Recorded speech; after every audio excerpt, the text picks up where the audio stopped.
सभी लोगों को मेरा प्रणाम। कार्तिक मास महात्म्य कथा का दूसरा अध्याय। आज भगवान श्री कृष्ण के आगे कथा आप सुने। भगवान श्री कृष्ण आगे बोले, हे प्रिय, जब गुणवती को राक्षस द्वारा अपने पति व पिता के मारे जाने का समाचार मिला तो वह विलाप करने लगी। हाँ नाथ, हाँ पिता, मुझको त्याग कर तुम कहाँ चले गए? मैं अकेली स्त्री तुम्हारे बिना अब क्या करूं? अब मेरे भोजन वस्त्र आदि की व्यवस्था कौन करेगा? घर में प्रेम पूर्वक मेरा पालन पोषण कौन करेगा? मैं कुछ भी नहीं कर सकती हूँ। मुझ विधवा की कौन रक्षा करेगा? मैं कहाँ जाऊँ? मेरे पास तो अब कोई ठिकाना भी नहीं रहा। इस प्रकार विलाप करते हुए गुणवती चक्कर खा करके जमीन पर बेहोश गिर गई। बहुत देर बाद जब उसे होश आया तो पहले की भांति करुण विलाप करते हुए शोक सागर में डूब गई।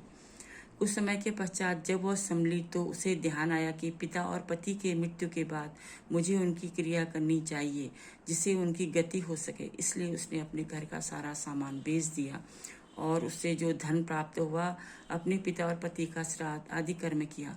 तत्पश्चात वह उसी नगर में रहते हुए आठों पहर भगवान विष्णु की भक्ति करने लगी। उसने मृत्यु तक नियम पूर्वक सभी एकादशियों का व्रत और कार्तिक महीने में उपवास एवं व्रत किए। हे प्रिय, एकादशी और कार्तिक व्रत मुझे बहुत प्रिय हैं। कृष्ण सत्यभामा से कहते हैं, इनसे मुक्ति, भक्ति, पुत्र और संपत्ति प्राप्त होती है।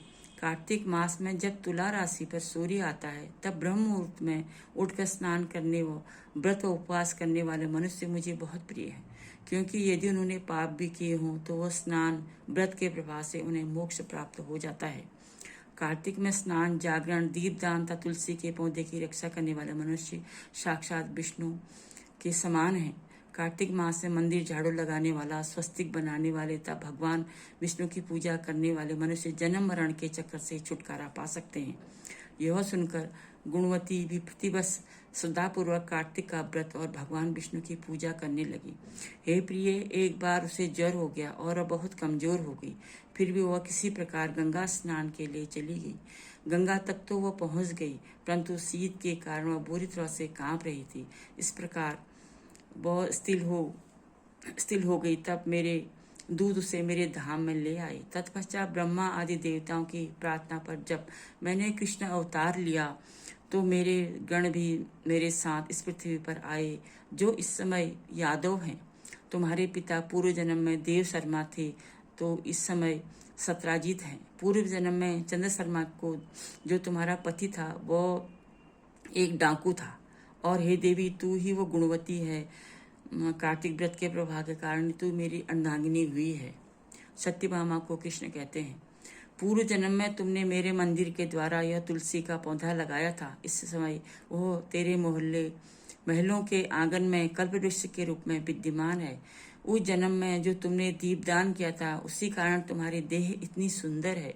तुम्हारे घर में साक्षात लक्ष्मी का वास है, क्योंकि तुमने पूर्व जन्म में अपने सभी व्रतों का फल प्रतिस्वरूप विष्णु को अर्पित किया था। उसी के प्रभाव से इस जन्म में तुम मेरी प्रिय पत्नी हुई हो।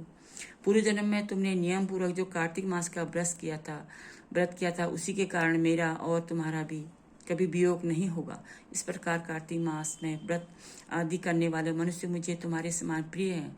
दूसरे जब तप, यज्ञ, दान आदि करने से प्राप्त फल कार्तिक मास में किए गए व्रत के फल से बहुत थोड़ा होता है, अर्थात कार्तिक मास के व्रतों का 16वां भाग भी नहीं होता। इस प्रकार सत्यभामा भगवान श्री कृष्ण के मुख से अपने पूर्व जन्म के पुण्य का प्रभाव सुनकर बहुत प्रसन्न हुई। यहाँ पर दूसरा अध्याय समाप्त होता है। कल फिर नए अध्याय के साथ आपसे मिलेंगे।